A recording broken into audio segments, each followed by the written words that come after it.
Nos acompaña aquí en el estudio Mauricio Alarcón, él es el director de la Fundación Ciudadanía y Desarrollo, y de modo telemático el doctor David Chávez, analista político, sociólogo. Le agradezco a David que se haya conectado, y también a Mauricio Alarcón, que nos visita. Y empiezo saludándoles a los dos, empiezo con Mauricio. Hagamos una lectura de los episodios de ayer de manera general y luego vamos particularizando algunos elementos. Mauricio, por favor, y luego David. Buen día, Fabricio, buen día, Belkis, un saludo a nuestra audiencia y un gusto compartir este espacio con David. La pregunta es, ¿cuál de todos los hechos de ayer? Porque mientras unos estaban enfocados en la Asamblea Nacional, con una presidenta que suspende a patadas la sesión y se despide con un sutil gesto del dedo medio. Sí, sí fue gesto de dedo medio. No, se ha estado acomodando los lentes. Por eso digo, es que ella dijo en su cuenta de Twitter que se estuvo acomodando los lentes. Hace un chiste de muy mal gusto en las redes sociales. Creo que mientras eso sucedía en el un lado, en el otro estaban, no sé, corriendo en círculos a propósito de la renuncia de Alexandra Vela, buscando qué hacer con las instituciones o a quiénes poner en el cargo. Así es que, como digo, ¿qué de todo lo de ayer? Y esto, como tú decías al inicio, Fabricio y amigos, dice que en el país es imposible aburrirse para quienes estamos pendientes de la política y de la coyuntura nacional. Las afirmaciones dan mucho de qué hablar. Se dicen, se contradicen, se desdicen. Lo cierto es que para quienes creemos en la institucionalidad, en la democracia y en el Estado de Derecho, es inconcebible pensar en un presidente que gobierne sin la Asamblea. Sin la Asamblea porque la mete en una congeladora y aplica la ley del hielo, o como lo he dicho contigo y en otros espacios, o porque decide aplicar la figura constitucional de la muerte cruzada, que por muy constitucional que sea, lo hemos dicho desde 2008, no es democrática. Así es que aquí lo que corresponde es dejar de abrirse frentes, tratar de buscar la reconciliación entre los distintos sectores, poniendo los intereses sobre la mesa, transparentando las relaciones de cada uno y teniendo por delante al país. Si es que eso no pasa, pues cabe recordarles, tanto a nuestro presidente como a los legisladores, que aún les resta 3 años y 2 meses en el cargo, y que si todo esto hemos visto en 10 meses, muchos no queremos imaginarnos lo que puede venir después. Correcto. David Chávez, bienvenido, buen día. Primera aproximación a los episodios de ayer, como para ir calentando esta tertulia. Bienvenido, doctor. ¿Qué tal, Fabricio? Buen día, Belkis. Un saludo y también un enorme gusto estar con Mauricio en el panel. Y un saludo a quienes nos ven y nos escuchan. Bueno, lo de ayer es uno más, o los varios episodios de ayer son algunos más de estos grotescos episodios que nos están ofreciendo tanto el Ejecutivo como el Legislativo, que expresan lo de fondo. Hay una gravísima crisis política y una gravísima crisis de la democracia en el Ecuador, y eso es lo que me parece que hay que ver. Lo que está atrás de todo lo que estamos viendo es un grave deterioro de la legitimidad democrática de los principales poderes del Estado, y eso es realmente preocupante. El Ecuador está llegando a los niveles de aceptación que tenían tanto el Ejecutivo como el Legislativo. Si uno mira las cifras del Latinobarómetro, que son una buena referencia para ello, a los que tenía el Legislativo y el Ejecutivo en el 2006, es decir, en uno de los momentos más críticos de la representación política en el Ecuador. Coincido plenamente con el Mauricio en aquello de que lo deseable sería que en este momento los actores políticos paren con la confrontación y no den pasos para desarticular y deteriorar aún más la institucionalidad democrática. Creo que este es un momento en donde hay que apuntalarla para que no termine de derrumbarse lo poco que va quedando. Pero discrepo en cambio en creer que eso es posible. Me parece que ese es un escenario sumamente difícil, tal como están las cosas en la democracia ecuatoriana, y eso hace que la única vía sería realmente algo así como la muerte cruzada, es decir, volver a la soberanía popular para tener de nuevo poderes medianamente legitimados democráticamente, lo cual también es un escenario muy complejo y riesgoso, ¿no? Es decir, las salidas no son fáciles, para decirlo de este modo. Correcto, gracias David. Mauricio, buenos días. Ya vamos a analizar a profundidad el tema de la figura de la muerte cruzada. Quiero citar un extracto de la carta de renuncia de la ahora exministra de Gobierno Alexandra Vela. Ella dice en esta misiva: pocas semanas fueron suficientes para constatar que una institución fundamental como es la Asamblea Nacional, sede del primer poder de un Estado democrático, era paradójicamente la principal amenaza para la democracia, el régimen republicano y su gobierno. Tenemos esta interpretación, si se quiere, de Alexandra Vela, y tenemos a un presidente de la República diciendo abiertamente que gobernará sin la Asamblea Nacional. ¿Es esto posible? ¿Cómo concebimos estas afirmaciones considerando la legitimidad que tiene la función legislativa, o cómo se está entendiendo esa legitimidad de este poder del Estado? Partamos, Belkis, de lo que mencionas, la carta de renuncia de Alexandra Vela. Pocas semanas fueron suficientes para darnos cuenta de lo que sucedía en la Asamblea Nacional. ¿Hace cuántos meses entró en el cargo la ministra Vela? Son 8 meses, ¿no? Es decir, que tuvo que pasar todo este tiempo, tantas semanas, para dar un paso al costado frente a una situación que, como bien lo decía Fabricio al inicio del espacio, debía haber sido denunciada oportunamente. Si se habla de chantajes, si se habla de presiones, si se habla incluso de acciones reñidas con la ley, ¿por qué esperar ahora? ¿Por qué esperar a generar el caos en el sentido de decir no voy a gobernar sin la Asamblea, y un sector sí debería cerrarla aplicando la figura de la muerte cruzada y en definitiva gobernar por decreto como te venga en gana? ¿Es posible, preguntabas tú, gobernar sin la Asamblea? Insisto, de ninguna manera, de ninguna manera. Si bien es cierto que nuestra Constitución por muchos ha sido catalogada como hiperpresidencialista y concentra mucho en el Ejecutivo, hay atribuciones exclusivas de la Asamblea Nacional según la propia Constitución, que son vitales para la buena marcha del Estado. Y eso en el ámbito constitucional o normativo. El mensaje que se le da al país cuando se afirma que se va a gobernar sin la Asamblea Nacional es gravísimo por la afectación que esto tiene hacia la democracia, hacia las instituciones y hacia el Estado de Derecho. Cuidado, y como muchos están interpretando, se pretende empezar a gobernar por decreto ejecutivo, porque es necesario recordar que el artículo 133 de la Constitución establece de manera clara las temáticas que forzosamente tienen que ponerse en vigencia a través de leyes, las normas aprobadas por la Asamblea Nacional, no mediante decreto por el presidente. Pero hay cosas que el presidente sí podría ejecutar sin necesidad de la Asamblea Nacional. Por ejemplo, yo decía, la crisis carcelaria no necesitas una ley, sino un tema de política pública. La situación migratoria no necesitas una ley, sino un tema de política pública. Los temas de inclusión económica y social no necesitas una ley, sino un tema de política pública. Y eso parte del Ejecutivo, del ejecutor, que es el presidente. Por supuesto que sí, Fabricio, y algo que incluso en temas tan sensibles como la seguridad, la desnutrición o la lucha contra la corrupción ha dejado en evidencia es la ausencia de políticas públicas en el Estado ecuatoriano. Se ha gobernado en función de coyunturas, se ha activado planes, programas y acciones en función de lo que está en el debate nacional o en espacios como este. La planificación ha sido prácticamente nula, más allá de contar, y me refiero no solo a este gobierno, sino incluso a los anteriores, con un denominado Plan Nacional de Desarrollo. Pero mientras no existan políticas claras, que como bien lo decías tú, no necesitan estar consagradas en una ley, pues simplemente se echa mano de la excusa fácil de que te están bloqueando el trabajo en la Asamblea Nacional para, aprovechándose de la falta de credibilidad y confianza de esta institución, no sufrir un desgaste tan fuerte.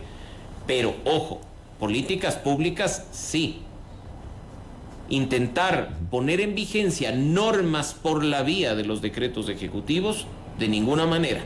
No nos olvidemos que incluso produciéndose la muerte cruzada y teniendo la posibilidad de emitir decretos ley, estos tienen que pasar primero por la Corte Constitucional y después pueden ser revisados o derogados por la nueva Asamblea en funciones. Así es que fácil gobernar sin la Asamblea de ninguna manera. Correcto, Mauricio. David, traslado la misma pregunta. ¿Cómo está concibiendo el Ejecutivo ahora mismo el Poder Legislativo?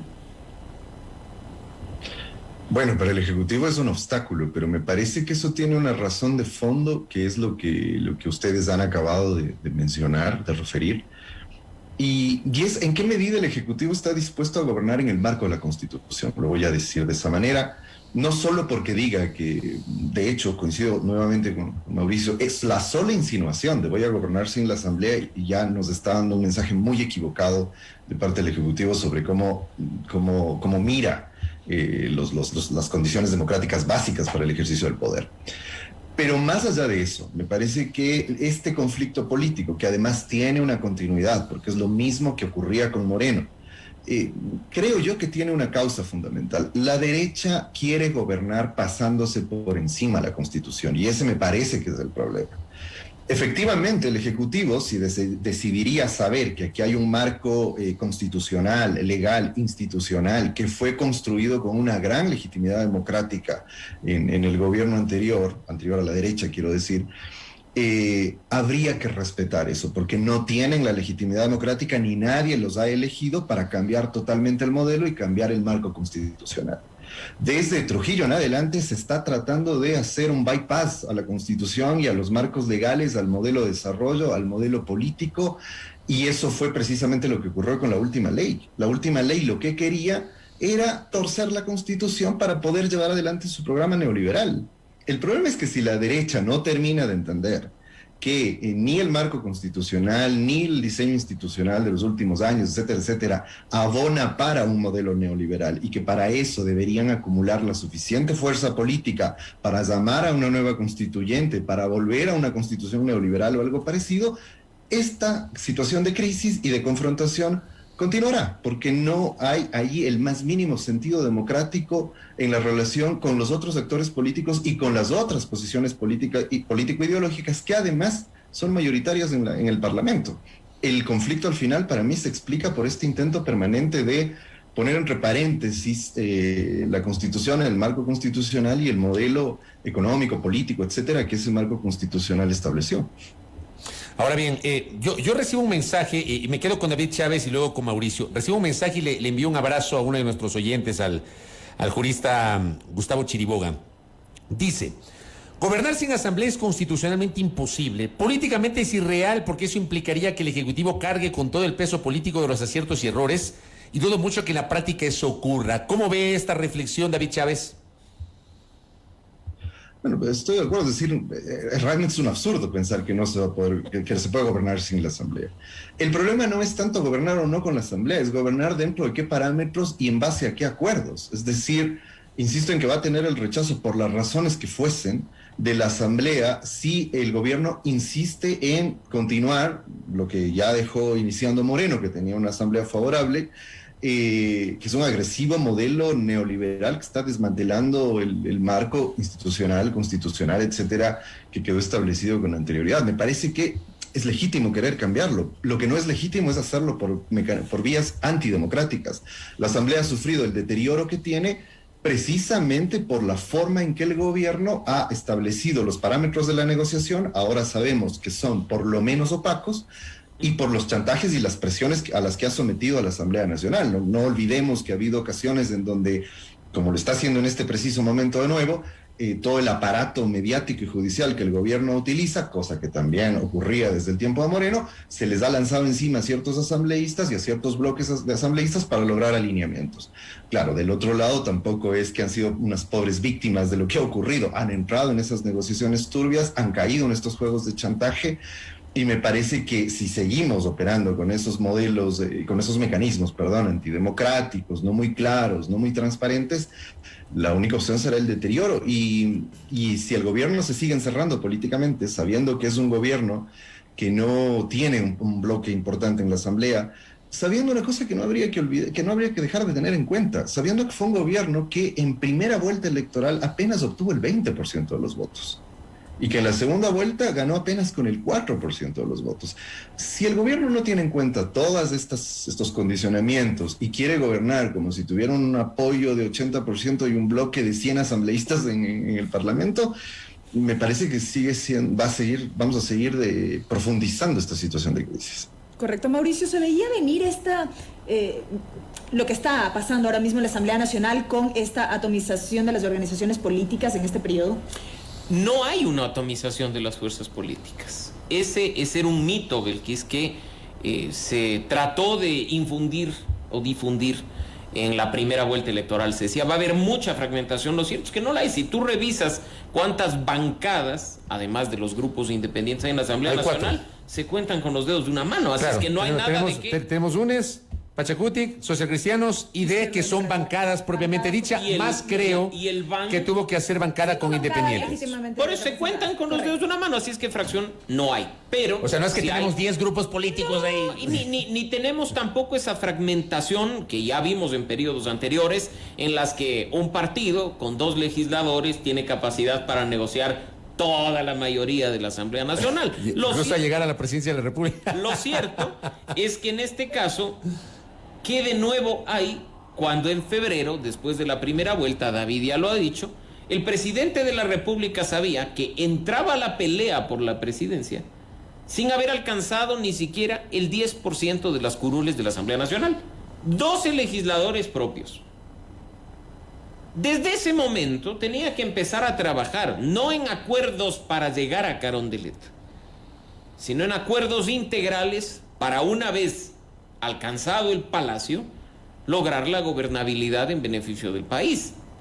Acuerdos con aquellas organizaciones políticas que por supuesto le expresaron su respaldo y que probablemente empujaron a que Guillermo Lasso llegue al sillón presidencial, pero que además tenían que tener líneas básicas de acuerdo en el legislativo para poder implementar un plan de gobierno. Mira que el plan de gobierno de Guillermo Lasso muta para la segunda vuelta. Incorpora temas que habían estado excluidos durante la primera vuelta, que habían quedado por fuera hasta del discurso que difundía a sus seguidores. Y esa era la oportunidad para sumar esfuerzos. En el camino, ya cuando ganas la presidencia en abril, te preocupas porque ni siquiera a quienes aparecieron en tu mismo casillero, me refiero al Partido Social Cristiano, los tienes asegurados. Y lograron más legisladores que tú, con tu organización política siendo presidente. Después, busquemos con quién más nos aliamos. Y regresas a ver a la primera fuerza al interior de la Asamblea. UNES, que en aquel entonces contaba con 49 miembros al interior de la Asamblea. Dejas de lado lo demás y no es sino gracias a la reacción de la ciudadanía adepta a Lasso, que a última hora echa al agua el acuerdo y en teoría consigue otro con las otras fuerzas políticas. ¿Acuerdo? Si lo único que han logrado junto a Pachacutic, a la Izquierda Democrática y al BAN, denominado BAN, es conformar el CAL y conformar las comisiones legislativas. ¿Qué más han logrado? Si en las votaciones clave del Ejecutivo al interior de la Asamblea Nacional ni siquiera los miembros de su bancada votan alineados. El ejemplo más patético: la Ley Orgánica de Educación Intercultural, con la polémica del presupuesto, de si los sueldos de los maestros, tuvo 9 votos negativos. Ni siquiera los 12 miembros del partido de gobierno pudieron votar alineados. Y así podríamos revisar otras tantas votaciones de las más recientes, en las que son precisamente los miembros del BAN los que dan esos votos clave para alcanzar las mayorías de 70, de 91 o hasta de 92. Pero aquí, por ejemplo, Mauricio, fue un error haber cambiado el método de asignación de escaños. De ninguna manera. De Webster a de Hunt. De ninguna manera, porque ya tenemos que empezar a dejar de analizar las situaciones electorales en función del gobierno de turno o de la simpatía o antipatía que pero eso en un él. país maduro políticamente, Pero, que no lo tenemos, Mauricio. ¿qué queríamos? Lo sé, Fabricio, pero ¿qué queríamos algunos desde hace mucho tiempo? Fortalecer las organizaciones políticas, fortalecer su presencia en espacios de representación como la Asamblea Nacional. ¿A través de qué método de asignación de escaños se logra ello? Con lista cerrada, con el método que está vigente. ¿Funciona? Mira que la Asamblea no está fraccionada. Movimientos locales, sí, llegaron, por supuesto, pero no son la mayoría. Acuérdate, tú que eres seguidor del trabajo de la Asamblea, bueno, ex Congreso, lo que sucedía en los congresos de Lucio Gutiérrez o incluso en la época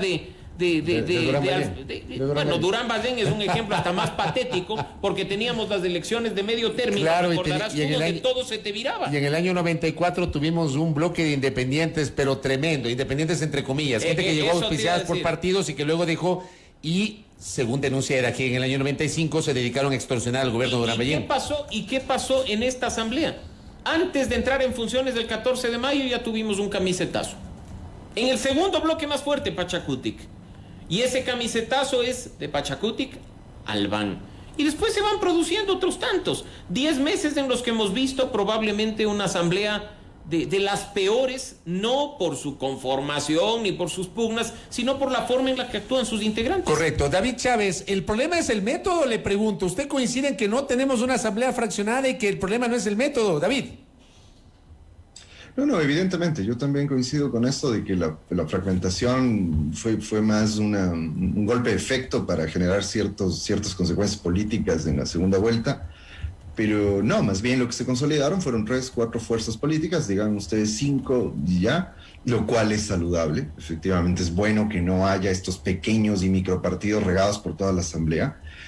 Me parece que el método anterior favorece más esa consolidación de fuerzas políticas. Yo estaría ahí más bien de acuerdo con que no había que cambiarlo, porque deja lugar a estos pequeños resquicios de pequeños movimientos que siguen moviéndose como veletas en el Parlamento. Sin embargo, no creo que es un gran problema. Creo que ese fue uno de los buenos signos de la Asamblea. De hecho, al inicio, por esas razones y por otras, además porque había posicionamientos político-ideológicos más o menos claros, la Asamblea prometía que podía ser otra cosa. Lamentablemente ha sido todo lo contrario a una buena Asamblea, sin duda. Pero yo lo que pregunto, David, perdón que le interrumpa, le pregunto, ¿había que dejar de Hunt o estaba bien que pasemos a Webster? No, insisto, no me parece enormemente significativo, pero en el ánimo de consolidar grandes fuerzas políticas, creo que el método de The Hunt es mejor que el Webster. Pero no me parece tampoco sumamente relevante, es decir, no creo que eso va a marcar un cambio definitivo en que las fuerzas se consoliden o no. Digo, con el método actual estamos teniendo una asamblea en donde hay fuerzas políticas representadas, además vía partidaria, con partidos más o menos consolidados, con partidos que tienen una visión ideológico-política.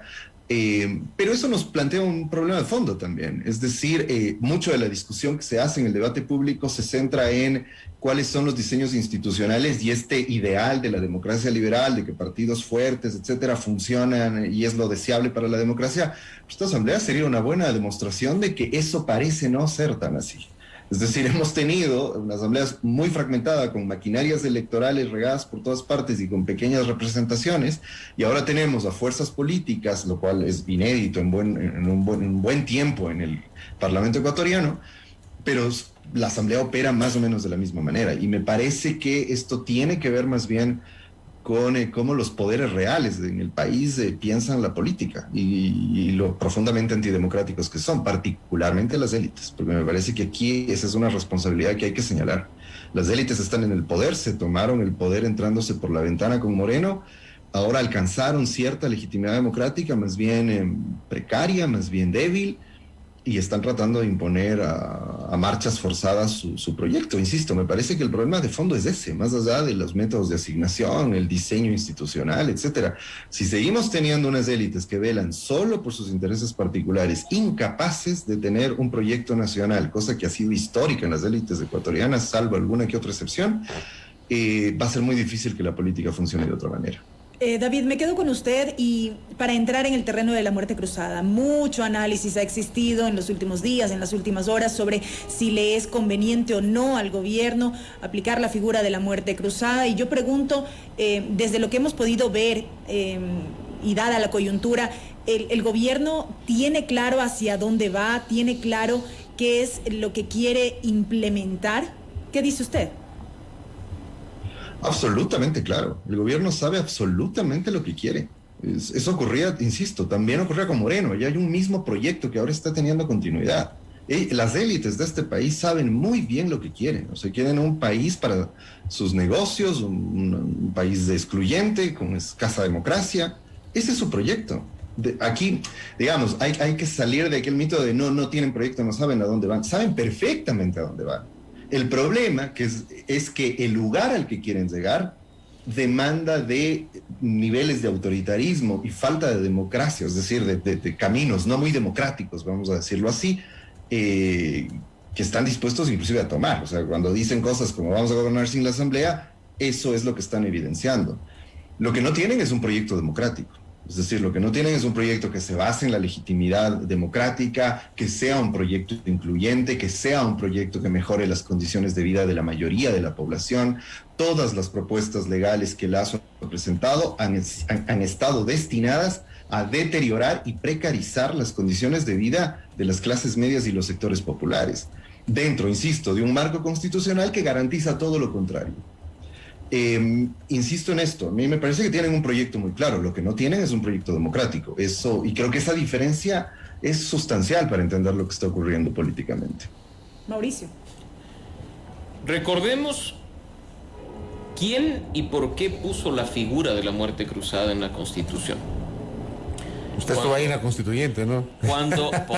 Cuando se instaló la Constituyente, con una aplanadora oficialista entre 2007 y 2008, se dijo que era vital implementar una figura que ya estaba vigente en otros países de la región. Ojo, no necesariamente en modelos presidencialistas como el nuestro. Habla usted de Venezuela y Nicaragua. Perú. Dejemos de lado la clásica comparación, sí, porque con el esa comparación socialismo clásica del siglo XXI. Vamos a Perú, donde en este momento Pedro Castillo se acaba de salvar, ¿no? Y donde Pedro Castillo puede cerrar la asamblea en Perú Congreso y anticipar las elecciones. ¿Quién puso en vigencia esa constitución? Alberto Fujimori, después de hacerlo inconstitucionalmente. Así es que se nos dijo... Después de que cerró el Congreso en los 90, ¿no? Se nos dijo que la figura bautizada como muerte cruzada se incorporaba a la Constitución para poner fin a la pugna de poderes, para poner fin al chantaje del legislativo que bloquea el trabajo del ejecutivo para sentarse a negociar. Lo cierto es que suena muy bonito el nombre muerte cruzada, pero pensemos por un momento en un duelo en el que del un lado tienes al presidente y en el otro tienes a la Asamblea Nacional. Pero según la Constitución le tienes al presidente con una AK-47 y a la Asamblea con una navaja suiza. Esa es la desproporción que está en la Constitución. Claro, respecto de porque la muerte aunque cruzada. la Asamblea también tiene la potestad o la capacidad de destituir al presidente, a diferencia de la Asamblea, el presidente puede hacerlo en un microsegundo, lo que se demora en plasmar la firma electrónica. Y el proceso en la Asamblea puede durar unos 2 días o 3 días, no sé cuánto. Y según la Constitución, incluso varios días, Fabricio. Entonces, imagínate tú que en este momento, que a mi juicio ya hay más de 92 votos opuestos al Ejecutivo, con todos los frentes que se ha abierto, un asambleísta X va a la ventanilla de la Asamblea Nacional y presenta por escrito un pedido constitucional de iniciar el proceso de destitución del presidente de la República. No enjuiciamiento político, destitución. Es otro mecanismo, sí. La persona de la ventanilla coge el teléfono, se comunica con Palacio y le dice: presidente, acaban de ingresar un pedido de destitución. El presidente abre la carpeta, coge su esfero y firma la disolución de la Asamblea. Por eso es la desproporción. Pero Belkis, además, no es tan simple el tema como muchos lo han hecho ver. Presidente, disuelva la Asamblea y haga lo que le dé la gana. No, ratito.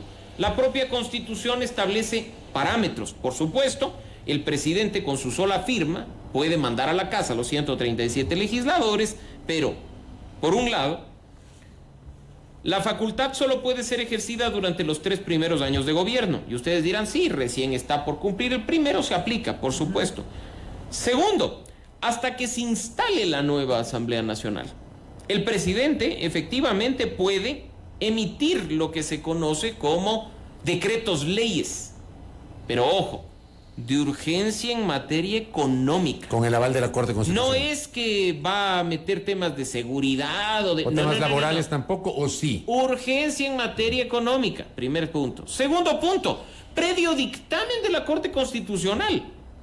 O sea, el borrador de decreto tiene que ir a la Corte para que se revise y se diga, sí, es de urgencia económica y se enmarca en lo que está escrito en nuestra Constitución. Y finalmente, cuando haya una nueva asamblea, lo dije hace un momento, tiene la posibilidad de reformar o derogar las normas que pueden haber entrado en vigencia por esta vía de los decretos ley. Así es que tan fácil no es. Y en cuanto a tiempos, lo que todo el mundo ve es que la Constitución dice que pues en 7 días máximo plazo, días corridos, el Consejo Nacional Electoral tiene que convocar a elecciones para lo que le resta de periodo al presidente y a la Asamblea Nacional. Entonces dicen, no, pero es que puede convocar y poner las elecciones para cuando le dé la gana. Tampoco, porque hay normas complementarias a este artículo 148. Y hay que revisar que el Código de la Democracia establece parámetros para esa convocatoria, tiempos para esa convocatoria, y que si el Consejo Nacional Electoral quiere hacerse loco y jugar a favor del presidente de la República, puede intervenir de nuevo la Corte Constitucional y terminar prácticamente organizando las elecciones la misma Corte. Así es que no es tan fácil tampoco el tema de la muerte cruzada de presidente. Cierre, presidente. ¿Usted no está de acuerdo con la muerte cruzada? No he estado de acuerdo desde que se discutió en el primer día en Montecristi. Aunque sea Fabricio. Constitucional. Las figuras constitucionales no necesariamente son democráticas. Lo legal no necesariamente es legítimo. Y en este caso, así como ocurre, por eso prefiero hablar de un país considerado democrático y de otra línea ideológica como es Perú, considero que no es legítimo, democrático y respetuoso del Estado de Derecho el que un presidente con un plumazo pueda cerrar el órgano de representación por excelencia, mandar a su casa a los representantes de los ecuatorianos por muy mal que nos caiga y asumir extraordinariamente poderes que no le corresponden. ¿Qué piensa David Chávez sobre esta figura de la muerte cruzada y esta valoración que hace Mauricio Alarcón, que dice no está de acuerdo? David, no sé si le interpreto adecuadamente, pero me parece que usted sí está de acuerdo en cambio. Ahora, no sé si de acuerdo, me parece que es un mecanismo extremo, es decir, me parece que es un mecanismo que uno aplica en situaciones, que el país debería aplicar en situaciones absolutamente excepcionales. Pero también justamente los blindajes que tiene la muerte cruzada que nos acaba de mencionar Mauricio, muestran que no es un mecanismo al que van a recurrir los actores políticos tan fácilmente. De alguna manera, efectivamente, esos blindajes evitan lo que podríamos llamar la peruanización del Ecuador. O sea, es decir, que se empiece a jugar con las posibilidades de la destitución como ocurre en el Perú. Me parece que el mecanismo acá tiene algunas otras reservas que hacen posible que no sea tan fácil de aplicación. Y creo que la mejor muestra de eso es precisamente lo que está ocurriendo. Es decir, actores políticos con escasa legitimidad democrática en el poder no se animan a tomar la muerte cruzada como una salida. Ni el legislativo ni el ejecutivo. Lo que se ha dicho hasta el cansancio, creo, tanto en el Ejecutivo como en el Legislativo, saben que a la vuelta de la esquina, en las nuevas elecciones, difícilmente van a volver a tener el voto popular y van a volver a ocupar espacios de representación política.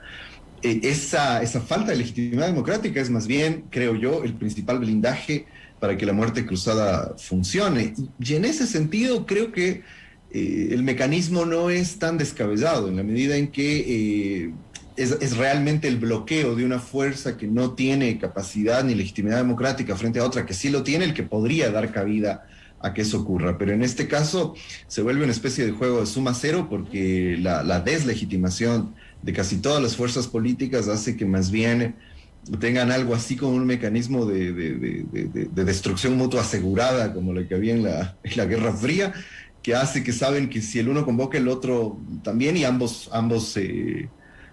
implosionan, digamos. Entonces eso hace muy difícil que ese sea el mecanismo. De hecho, se ha dejado de hablar, más allá de algunos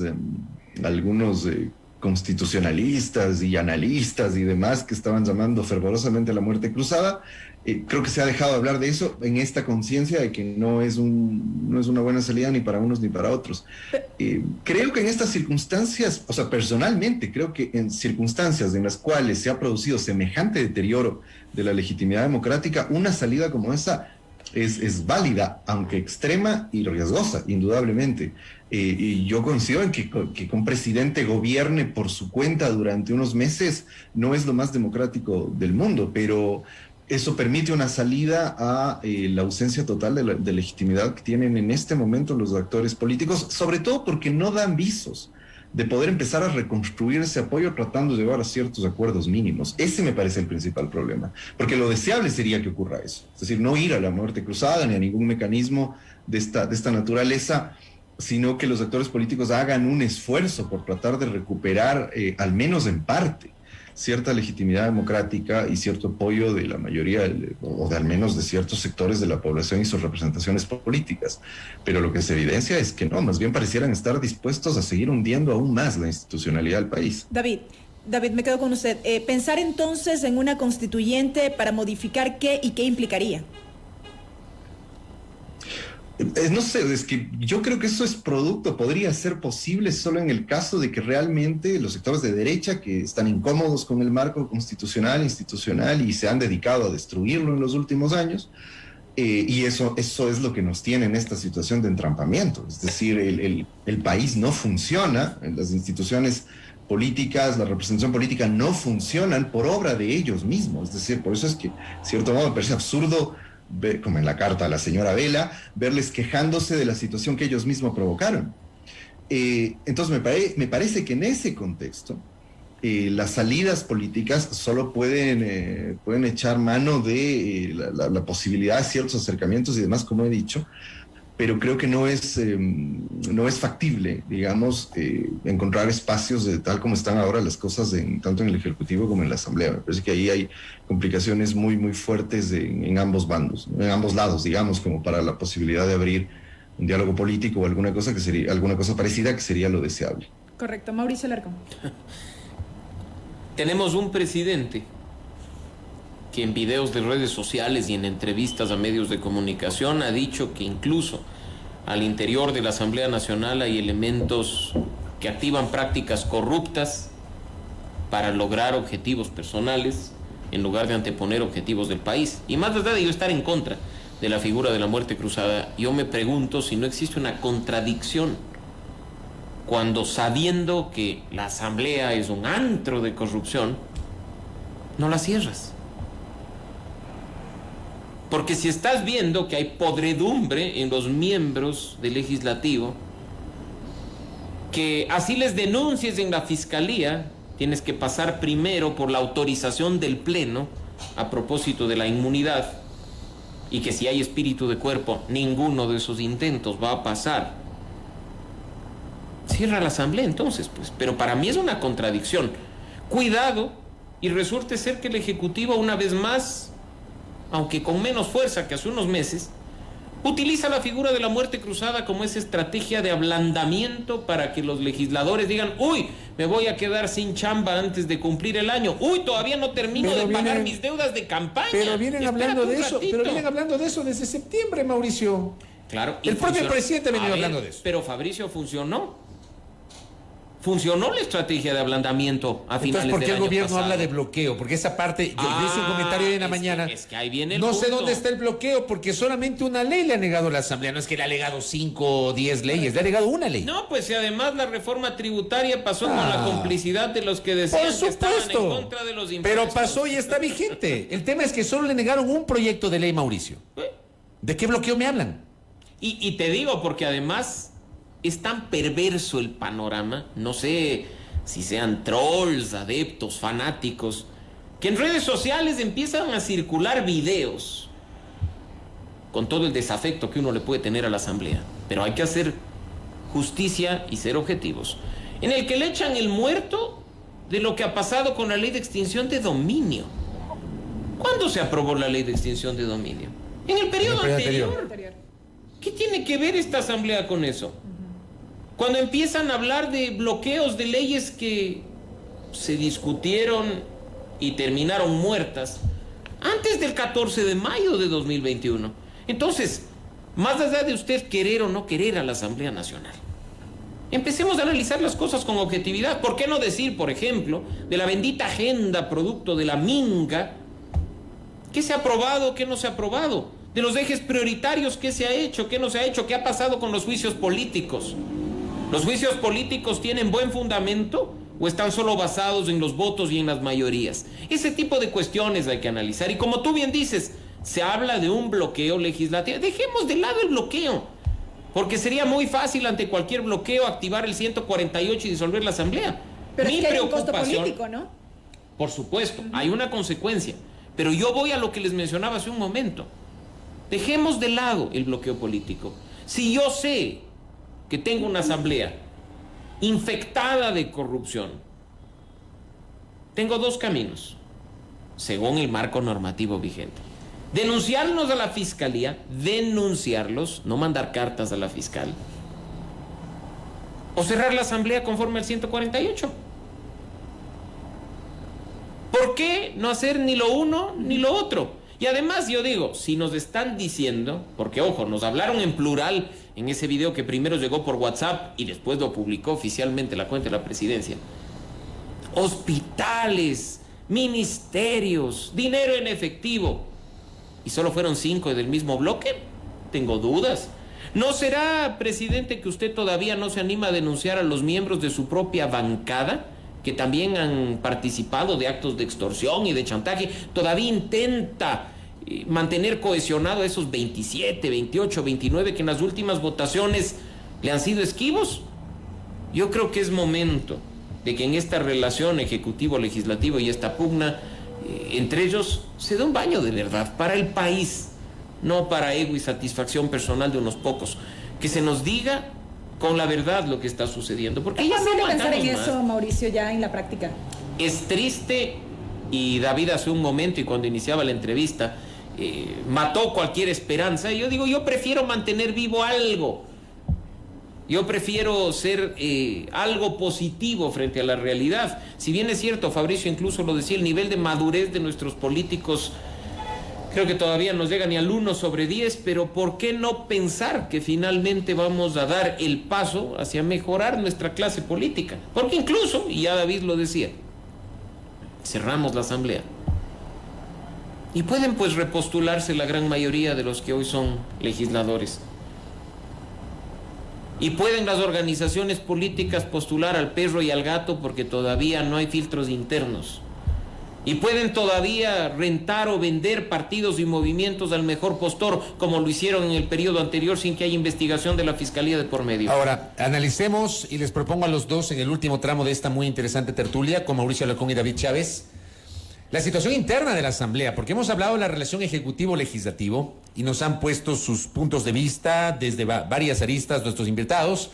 Pero ¿qué pasa a la interna, David Chávez, de la Asamblea Nacional cuando hay una postura de varias vertientes ideológico-políticas de evaluar a la presidenta Yori y evaluar a los miembros del CAL? ¿Tenemos una Asamblea que a la interna está entrampada o hay posibilidades de salir a esta crisis interna, David Chávez? No, me parece que del lado de la Asamblea la situación es semejante. Las vías de salida no son muchas y las pocas que hay no son las mejores. Yo no estoy seguro de si seguir adelante en la confrontación con el gobierno, con la evaluación del CAL, etcétera, que han retomado. Lo dejaron un rato, ahora que parece que tienen los votos, lo retomaron. Esto va a contribuir a calmar la confrontación. Evidentemente, esto es más bien promover aún más la confrontación con el gobierno. Guadalupe Llori puede no gustarnos, a mí me parece que es una vergüenza, una de las peores presidentas de la Asamblea que hemos tenido, del Parlamento que hemos tenido, pero si el ánimo fuese, y de ahí mi pesimismo desde el inicio, si el ánimo fuese y muy derruida institucionalidad democrática, pero eso es lo que me parece que no va a ocurrir. Al interior de la Asamblea, aparentemente, hay ahora la mayoría para tomar este tipo de medidas. Lo del CAL sería una, entre otras, que lo que buscarían es justamente agudizar la confrontación con el Ejecutivo. Pero la pregunta que yo haría ahí también es qué tan sólida es esa mayoría que tiene la Asamblea. Y ¿no? Los bloques, o sea, la actual mayoría ha sido coyuntural en las últimas semanas. Indudablemente todo el juego de la muerte cruzada, inicialmente todas las denuncias de corrupción que está haciendo el gobierno respecto de asambleístas y de líderes políticos como Herbas, etcétera, me huelen más precisamente, y lo decía Mauricio también, a un mecanismo, a volver a echar mano, digamos, de ese recurso, del mecanismo de presión a la Asamblea, a ver si se logra fracturar de nuevo esa mayoría. Creo que es un mecanismo bastante desgastado, no sé si eso vaya a funcionar, pero sin embargo, tanto esta coalición sobre todo la del correísmo, la izquierda democrática del Pachacuti, me parece que no tiene suficiente solidez, como la propia cohesión al interior de los partidos, que es un tema que quizá no lo estamos discutiendo mucho y habría que evaluar. Es decir, cuál es la posibilidad. Sabemos que vienen de estar muy fracturados, el Pachacuti sería el ejemplo más evidente. ¿En qué medida la cohesión que han mostrado al interior de los propios partidos, tanto el Pachacuti como la izquierda democrática, que no ha sido de las mejores en esta asamblea, va a mantenerse? Me parece que ese también es, digamos, ahí las posibilidades de que eso prevalezca en el tiempo son bastante limitadas. Y creo que el gobierno podría estar apostando precisamente a la fragilidad tanto de la cohesión interna de estos partidos como la cohesión de toda la mayoría, a mi modo de ver, temporal y parcial, que es la que tenemos en este momento. ¿Usted cree, David, que es inminente una eventual salida de la presidenta Yori? En el entendido que tienen ya los votos, aparentemente quizás sí aceleren ese proceso, ¿no? Es decir, con la intención, porque además justamente no creo que los actores políticos de la Asamblea no estén conscientes de esta debilidad de la que he hablado anteriormente.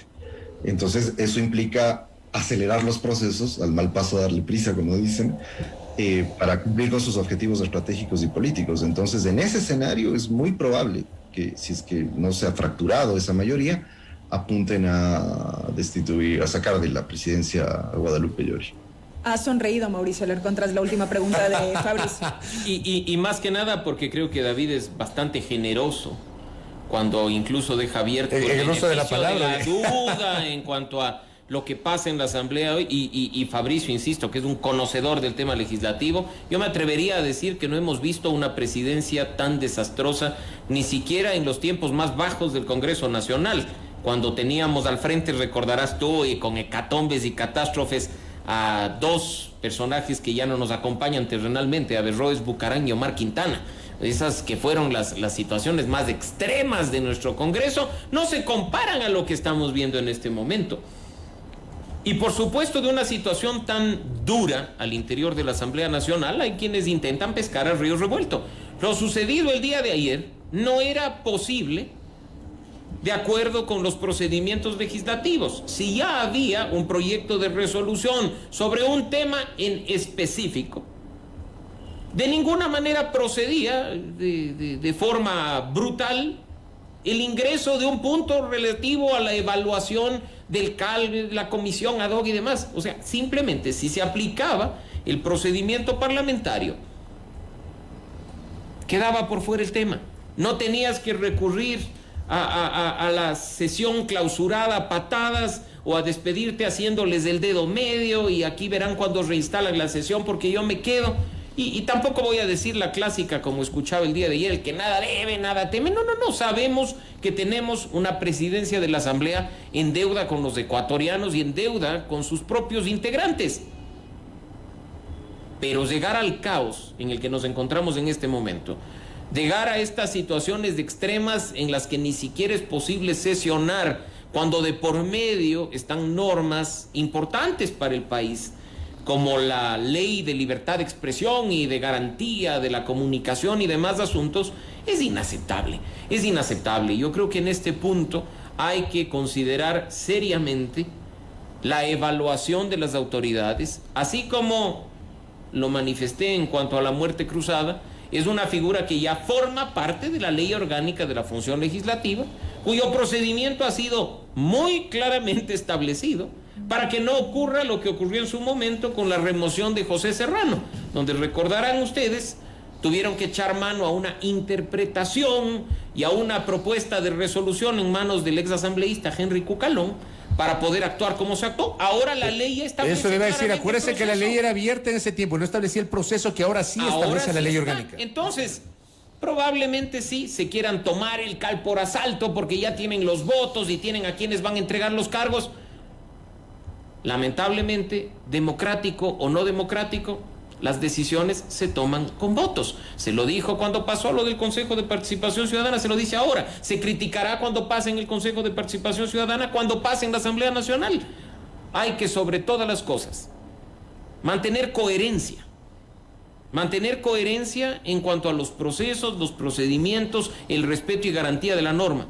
Y a propósito de lo que decíamos, La Constitución, nos incomode o no, nos guste o no, está vigente desde octubre del 2008. Y si alguien quiere cambiarla, que siga la vía que esté establecida en la Constitución y que ha sido delineada incluso de mejor manera por la Corte Constitucional. Última reflexión en un minuto para cada uno, David Chávez y luego Mauricio Alarcón, porque me acaba de llegar la confirmación de que hoy a las 3 de la tarde el presidente Guillermo Lasso posesionará nuevas autoridades. En la invitación a la prensa no se menciona el nombre, pero por lo que estoy revisando todo apunta a que efectivamente Francisco Jiménez será el ministro de gobierno. Él le agradeció una felicitación que alguien le escribió, digo, procuraré estar a la altura o algo así. O sea, él ya confirmó sin decirlo que va a ser ministro de gobierno. Lo que no está claro es si la cartera de gobierno se dividirá en una cartera de seguridad además, y si Patricio Carrillo, el excomandante de la policía, será ministro de seguridad o ministro del interior.